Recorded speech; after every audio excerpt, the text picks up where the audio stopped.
Welcome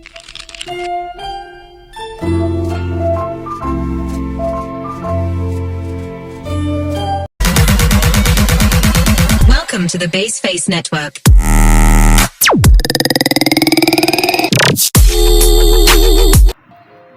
Assalamualaikum warahmatullahi wabarakatuh. Hai teman-teman semua, kembali lagi di channel saya. Jadi teman-teman, di sini saya akan menjelaskan mengenai pengkajian puisi dalam kata, yaitu matkul kuliah apresiasi puisi yang bertemakan kata.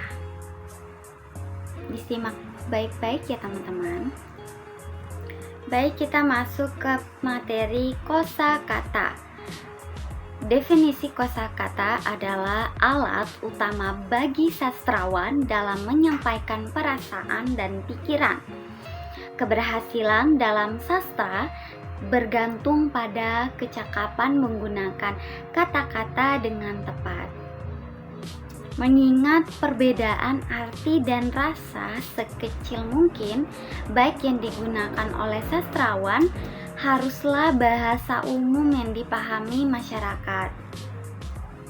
Meski bisa melibatkan kata-kata kuno atau daerah untuk efek puisi, penggunaan kata-kata asing dan perbandingan juga harus memberikan efek praktis atau puitis dan universal.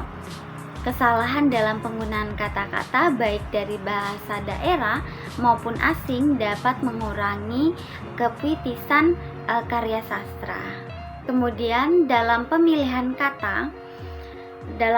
kata disebut diksi.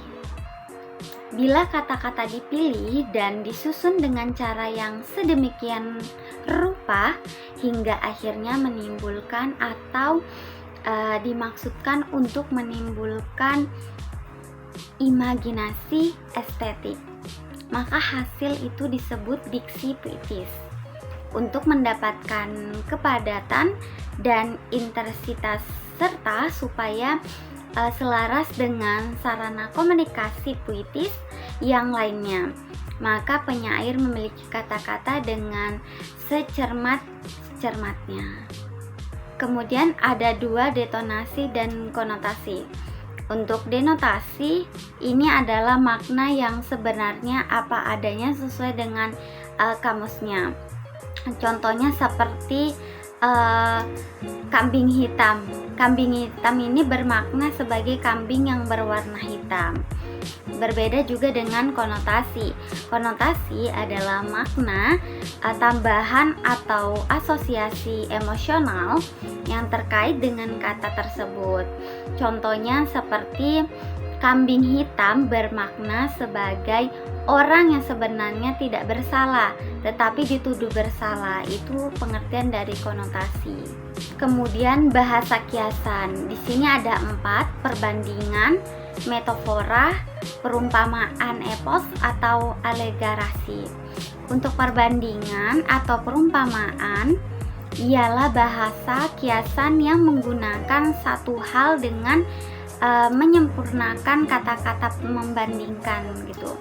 Kemudian metafora ini bahasa kiasan seperti perbandingan, hanya tidak mempergunakan kata-kata yang telah disebutkan. Metafora ini menyatakan sesuatu sebagai hal yang sama atau seharga dengan hal lainnya yang sesungguhnya tidak sama.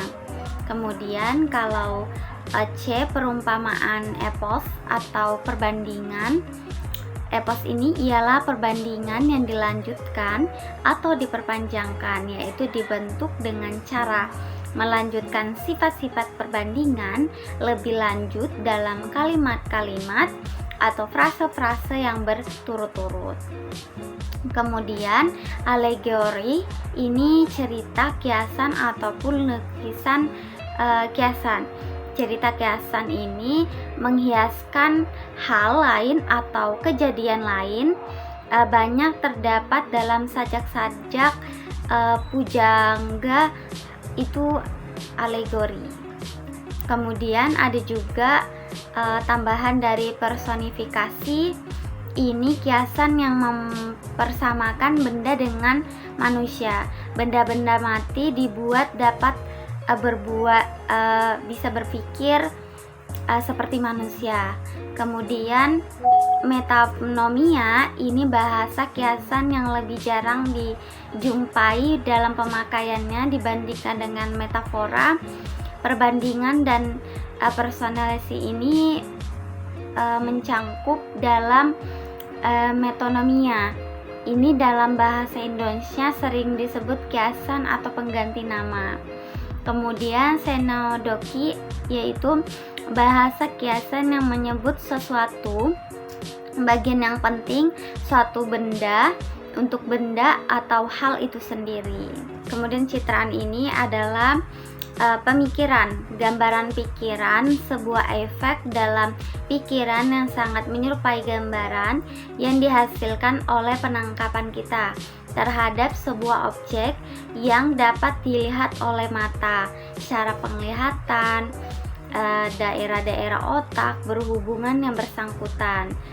Untuk gaya bahasa di sini ada metafora, timeline, kemudian personifikasi dan hiperbola maupun litetotis atau disebut litotes. Fakta ketatabahasaan menurut Chairone Anwar. Chairone Anwar ini seorang penyair Indonesia dikenal dengan puisinya yang identik dengan semangat atau Indovialisme, pemberontakan, karya-karya yang seringkali mencerminkan perasaan ketidakpuasan terhadap keadaan sosial dan politik, serta keinginan untuk mencari makna hidup secara mendalam. Gaya bahasa dan struktur puisi juga sering dianggap inovatif dalam konteks sastra Indonesia. Kemudian faktor ketatabahasaan menurut Sutareji Kalsum Bakri dikenal dengan gaya penulisan puisinya yang unik, terutama dalam hal yang penyimpangan, tata bahasa yang tidak biasa. Penyimpangan ini menciptakan pengalaman membaca yang berbeda dalam memperkaya makna dan karyanya. Jadi pengertian dalam pengkajian puisi ini dalam kata dikaji atau kesimpulannya itu buku atau pengkajian puisi karya Di Jojo Paradopo adalah sebuah karya yang sangat berharga bagi siapa saja yang ingin mendalami dunia puisi. Buku ini memberikan dasar yang kuat untuk memahami dan menganalisis puisi serta membuka cakrawala pemahaman kita tentang keindahan dan kompleksitas. Kompleksitas atau karya sastra di dalam buku ini terdapat banyak sekali pengetahuan, salah satunya pengetahuan mengenai kata. Kata merupakan alat yang paling penting dalam sebuah karya sastra. Dari kata, penyaran dapat mengekspresikan isi hati melalui kata yang akhirnya menyatu menjadi sebuah tulisan. Penting untuk memperhatikan pemilihan kata sebelum membuat kata tulisan atau sebuah tulisan. Karena dari kata yang tepat akan terbentuk sebuah imajinasi estetik yang dapat menggambarkan suasana isi hati dan jiwa penyair. Nah, itu aja nih teman-teman penjelasan saya mengenai pengkajian puisi dalam kata. Semoga apa yang saya jelaskan bisa bermanfaat dan bisa dipahami oleh teman-teman. Sekian dari video saya. Wassalamualaikum warahmatullahi wabarakatuh.